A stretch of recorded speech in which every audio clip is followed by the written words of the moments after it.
গত ক্লাসে আমি তোমাদের বলেছিলাম আজকে প্রোনাউনের বেসিক ক্লাসটা যদি মনোযোগ সহকারে করো তাহলে যে কোনো চাকরি পরীক্ষায় প্রোনাউন থেকে যেই প্রশ্নটাই আসুক না কেন তোমরা দেখা মাত্রই উত্তর করতে পারবা। চলো কথাটা একটু মিলিয়ে নেই বিগত বছরের গুরুত্বপূর্ণ প্রশ্নগুলো সমাধান করে। এখানকার প্রতিটি প্রশ্ন কিন্তু বিগত বছরের গুরুত্বপূর্ণ বিভিন্ন চাকরি পরীক্ষায় এসেছে। আমরা এখন দেখা মাত্রই আনসার করে ফেলবো। চলো, এখানে বলা হয়েছে one hardly knows what to do here the word one. এই ওয়ান এখানে কোন প্রোনাউন সেটাকে নির্ণয় করতে বলা হয়েছে।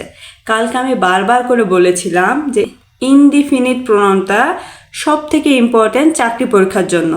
এবং কোন জিনিসটা দেখে আমরা বুঝবো ইনডিফিনিট প্রোনাউন, যদি one, all, some, any, body, many, no, সাভারেল থাকে সেক্ষেত্রে সেটা ইনডিফিনিট প্রোনাউন। তাহলে এখানে কি ওয়ান দেওয়া আছে এবং কি বলা হয়েছে এই ওয়ান হচ্ছে কোন প্রোনাউন। তাহলে দেখা মাত্র আমরা বলে দিতে পারবো না যে ওয়ান হচ্ছে ইনডিফিনিট প্রোনাউন, অর্থাৎ অপশন বি। গতকালকে আমি বলেছিলাম ডাব্লিউএইচ ওয়ার্ডগুলো যদি কোনো সেন্টেন্সের শুরুতে থাকে সেক্ষেত্রে সেটা হচ্ছে ইন্টারোগেটিভ প্রোনাউন। যদি দুইটা সেন্টেন্সের মাঝখানে থাকে সেক্ষেত্রে সেটা হচ্ছে রিলেটিভ প্রোনাউন। এখানে শুধু দেওয়া আছে হু, হুইচ, হোয়াট, তাহলে এটা ইন্টারোগেটিভ প্রোনাউনও হবে, এটা রিলেটিভ প্রোনাউনও হবে, কিন্তু অপশনে আমার ইন্টারোগেটিভ প্রোনাউন দেওয়া নাই, দেওয়া আছে রিলেটিভ প্রোনাউন। অতএব এটা অপশন বি, রিলেটিভ প্রোনাউন। সাম, ওয়ান, এনি, মেনি, নোন, এগুলো কোন পার্টস অফ স্পিচ? আচ্ছা, কালকে আমরা পড়েছিলাম, একটু আগে আমি বললাম যে one, all, some, any, body, many, no, several এগুলো যদি থাকে সেক্ষেত্রে সেটা ইনডিফিনিট প্রোনাউন। তাহলে এখানে এগুলো কোন প্রোনাউন হবে?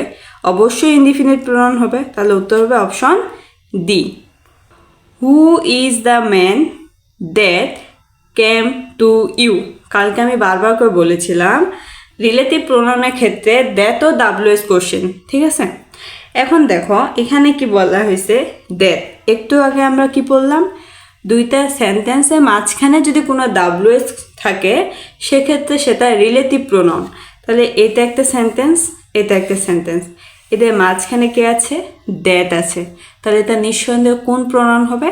Relative pronoun. কোনো সময় লাগতেছে, আমরা কিন্তু দেখা মাত্রই আনসার করতে পারতেছি, কারণ কালকে আমরা প্রোনাউনের বেসিক যে ক্লাসটা সেখানে এই বিষয়গুলো আমরা একেবারে ক্লিয়ার করে ফেলেছি। তাই যারা এখনও এই ক্লাসটা দেখেননি তারা চাইলে দেখে আসতে পারেন।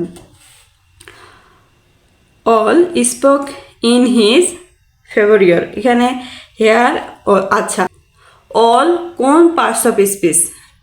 প্রোনাউন দেওয়া আছে, নাউন দেওয়া আছে, অ্যাডভার্ব আছে, নান অফ দ্যাম দেওয়া আছে। আমরা একটু আগে দুইবার করে পড়লাম, যদি কোথাও one, all, some, any, body, many, no, several থাকে সেক্ষেত্রে সেটা ইনডিফিনিট প্রোনাউন হবে। তাহলে ইনডিফিনিট প্রোনাউন তো প্রোনাউনের একটি শ্রেণী, তাই না? তাহলে এখানে অপশন এ উত্তর হবে।